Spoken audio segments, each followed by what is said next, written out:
Para pemimpin negara-negara di Arab meminta komunitas internasional untuk memberikan tekanan pada Israel agar membukakan koridor kemanusiaan sehingga bantuan dapat dikirimkan ke Gaza. Krisis kemanusiaan di Gaza menjadi salah satu sorotan utama dalam pertemuan puncak Konferensi Tingkat Tinggi Luar Biasa Organisasi Kerjasama Islam atau OKI di Riyadh, Arab Saudi.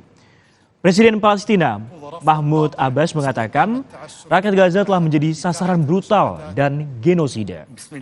Raja Abdallah II dari Yordania meminta komunitas internasional untuk menekan Israel untuk tetap membuka koridor kemanusiaan.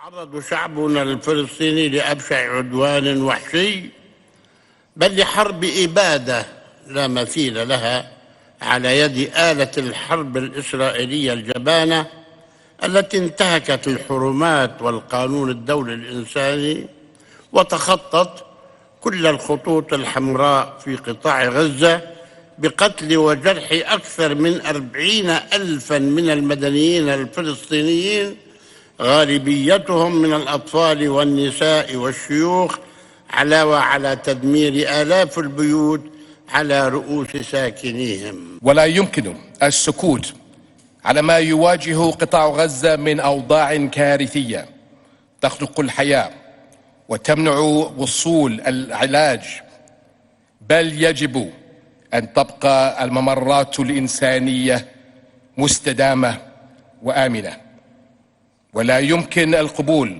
بمنع الغذاء والدواء والمياه والكهرباء عن أهل غزة، فهذا السلوك هو جريمة حرب يجب أن يدينها العالم.